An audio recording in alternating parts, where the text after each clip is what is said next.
자하신공은 약 300여 년 전 최초의 무림통일을 이룰 뻔한 천하 제1고수 자하마신의 무공으로 현 열혈강우 세계관 최강자인 자하마신의 무공이자 세계관 최강의 위력을 가진 무공이기도 합니다. 작중 자하신공은 자하신공의 교본을 가지고 있는 호역국에 한비광과 최상희가 방문하면서 처음 등장하게 됩니다. 제육흑풍의 대장 남궁현배는 한비광과 자하신공에 대해 이야기할 때 현 무림의 무공 중 천마신공을 당해낼 무공은 없지만 그게 현 무림의 무공이 아니라면 달라질 거라며 자하신공이 천마신공보다도 강할 수 있음을 간접적으로 언급했습니다.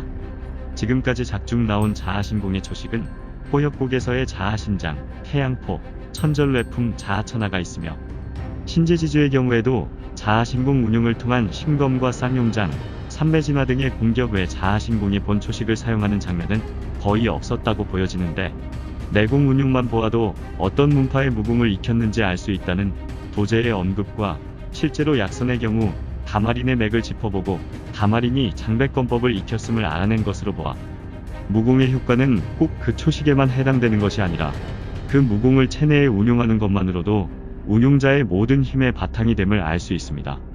자하신공은 연민천일당이 무리민들을 분음마인으로 만드는 과정에서도 이용되었다고 하는데 동굴벽에 분음마인의 구별을 써놓고 자하신공이라고 했더니 모두들 앞다투어 분음마인이 되었다 라는 영의 말로 봐 그간 무림에서 실종된 인물들이 자하신공을 습득하기 위해 호역국에 왔다가 암수에 이용당하여 분음마인이 되었음을 알 수 있습니다.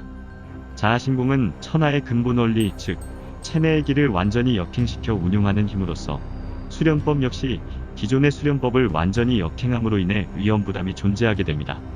이런 자하신공을 두고 호엽년 문주곽진현은 자살을 위한 무공이라고 표현하면서도 사성 이상의 단계에 오르지 못한 상태에서 이 수련을 시도하는 건 지극히 위험하다고 말해 일반적인 육체를 가진 사람도 사성 이상의 단계에 오르면 자하신공을 운용할 수 있는 듯 하였습니다. 하지만 연민천 역시 수련 중 기운을 주체하지 못하는 등 자하신공 운용에 어려움을 겪게 되었고 이를 극복하기 위해 소원술을 사용하지만 소원술만으로는 육체가 자하신공을 견디지 못하는 데다 소원술의 특성상 체내에 엄청난 열기가 발생하며 그 열기가 뇌에까지 영향을 미치게 되면서 미치광이가 되는 부작용을 겪게 됩니다. 결국 일반적인 육체로 자하신공을 운용하는 것은 불가능하며 자하신공을 제대로 쓸 수 있는 건 건마의 혈족뿐이라는 얘기가 됩니다. 한비광은 호역국에서 함정에 빠져 지하를 헤매던 중 연민천에 의해 약물에 취해서 정신을 잃고 감금되어 자하신공의 운용법을 읊고 있는 곽진현을 만나게 되는데 마침 폭독으로 인한 발작으로 괴로워하는 자신에게 치료법을 알려주는 것이라 생각하고는 이를 운용하게 되면서 우연히 자하신공을 터득하게 됩니다. 건마의 혈족인 한비광의 경우에는 소원술을 사용하지 않고도 연민천에 비해 비교적 자유롭게 자하신공을 사용할 수 있었지만 근데 한비광 역시도 자하신공의 부작용을 겪게 되며 정신을 잃고 폭주하게 되는 결과를 초래하게 됩니다.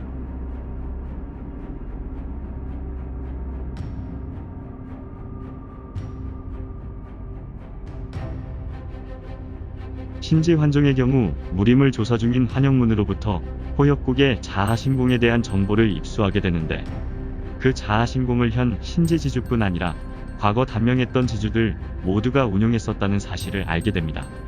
백강은 자하신공을 두고 일반인은 쓸 수 없는 최강이면서 최악이기도 한 무공이라고 하면서 자하신공을 운용한 사람은 독특한 운용법에 의해 미쳐버리거나 폐인이 돼버린다고 설명합니다. 또한 자하마신조차도 과거 자하신공을 운용하다가 주와 인마에 걸려 폐인이 되었으며 그간 신지지주의 위치에 오른 자들 즉 자하마신이 육체를 차지했던 자들은 자하신공의 부작용으로 대부분 단명하였는데 현 지주는 부작용 없이 완벽하게 구사한다며 자하신공을 제대로 운용할 수 있는 건 건마의 혈족뿐이라는 사실에 못을 박습니다.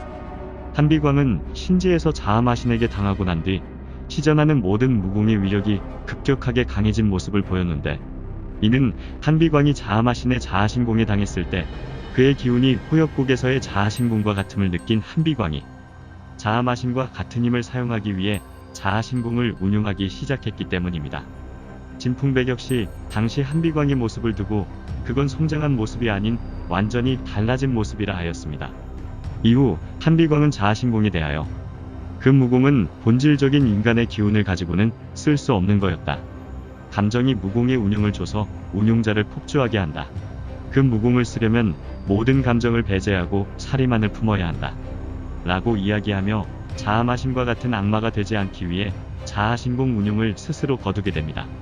즉 자아신공은 인간의 정상적인 감정을 가진 상태로는 결국 점차 운용자를 폭주하게 만들며, 제대로 자아신공을 운용하려면 모든 감정을 버리고 사리만을 남겨둔 악마가 되어야 한다는 겁니다.